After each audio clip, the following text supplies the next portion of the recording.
There's a small city in Central Florida that has beaten out Tampa, Orlando, and Miami for one title.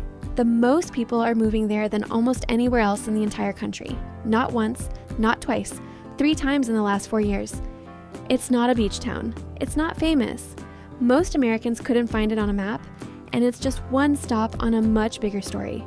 A quiet reshuffling of the American population that's happening right now in 2026, driven by something more powerful than sunshine or Instagram photos: money. This is the story of the places Americans are actually moving to. Not where they say they want to live, but where the moving trucks are actually going. Some of these places will surprise you. One of them just flipped a 5-year losing streak overnight. Another pays you $10,000 just to show up. But here's the part nobody expects. The old rules of American migration, flee the cold, chase the coast, are breaking down. A new map is being drawn, and by the end of this video, you'll understand exactly why. Before we get to the list, you need to understand what changed. For most of the last decade, the American migration story was simple. People left expensive Northeast and West Coast cities for the Sun Belt. Lower taxes, warmer weather, bigger houses. That story is still partly true, but in 2025, a new factor started overpowering all the others: affordability. Recent industry data shows the majority of long-distance movers now cite affordability as their number one reason for relocating, well ahead of job opportunities. At the same time, something else quietly happened. International immigration to the U.S. dropped sharply in 2025, which means that for the first time in years, population growth in many big cities depends almost entirely on Americans choosing to move there, not immigrants arriving. That single shift is exposing which cities people actually want to live in. So which ones are winning? Let's find out. Start on the South Carolina coast and you'll find the single most in-demand city in the entire United States. Search data from moving company Move Buddha shows Myrtle Beach drawing in far more people than it loses. Nearly 4 people moving in for everyone who leaves, the widest gap of any American city tracked in 2026. The population has jumped over 12% since 2020, a growth rate faster than any other major city in South Carolina, including Charleston. Here's why. The math is almost embarrassingly simple. A median home here sells for around $270,000 to $315,000, depending on the source and month, roughly a third cheaper than the national average. Add in no shortage of golf courses, warm winters, and a growing wave of transplants from New York, New Jersey, and the wider Northeast fleeing high property taxes, and you have a formula that keeps working year after year. But here's the part nobody expects.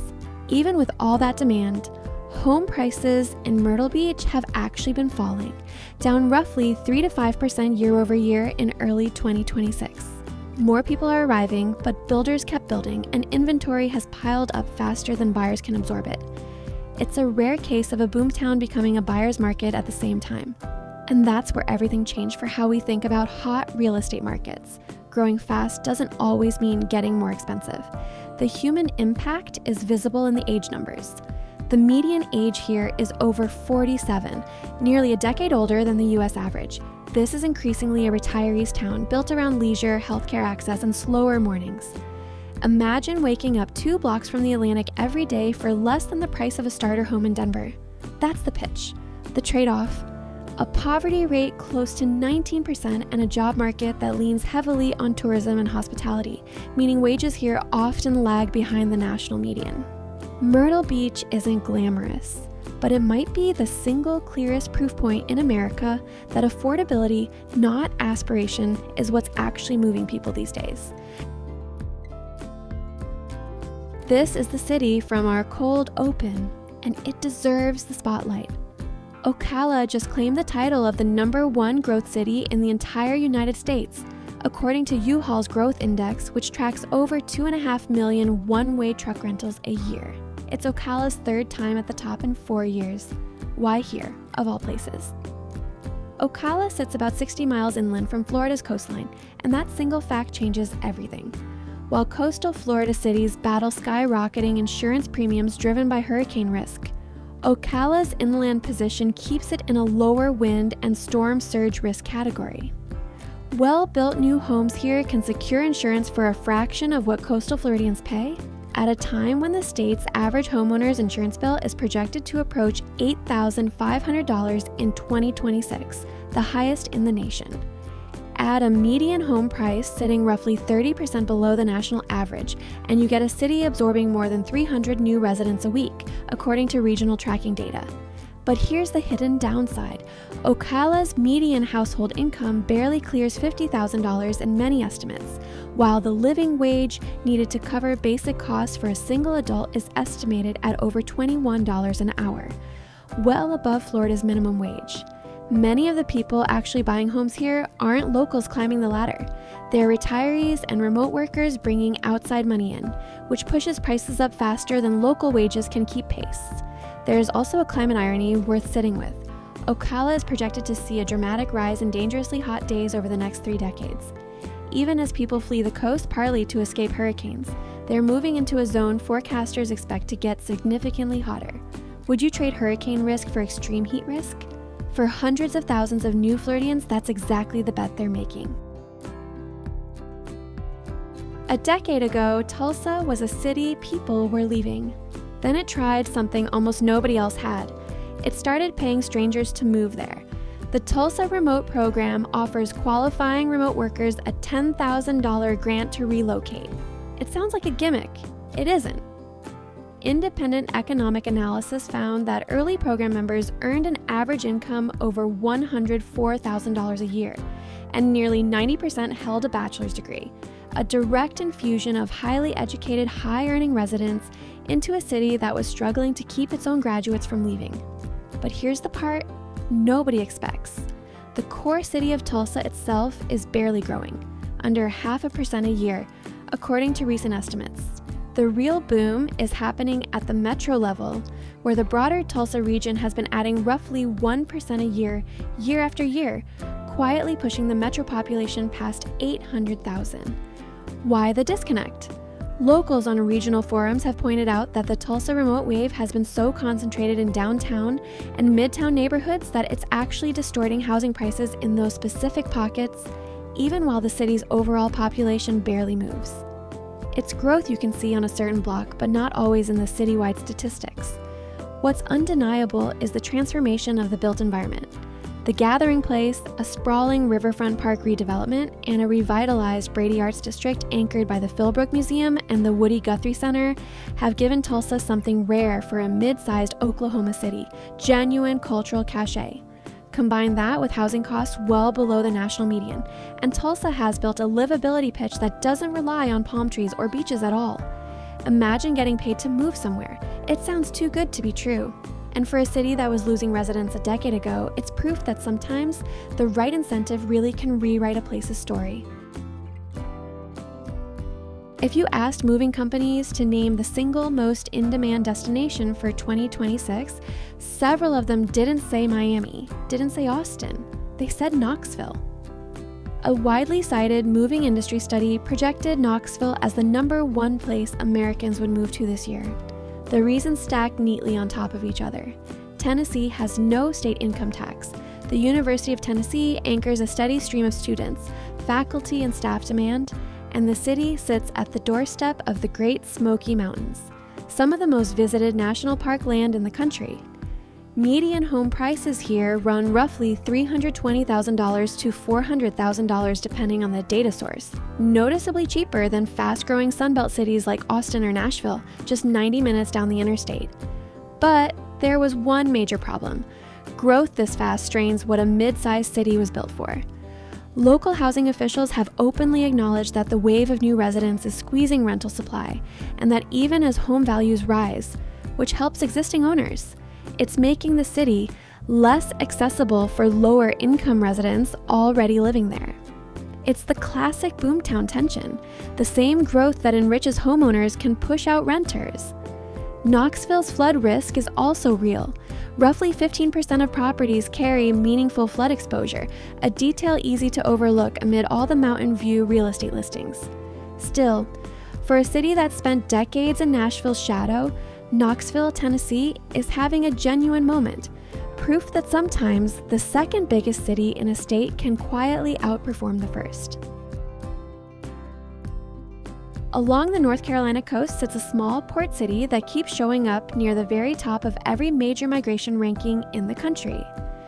Wilmington recorded roughly 235 people moving in for every 100 who left, one of the strongest inbound ratios of any American city tracked in recent years.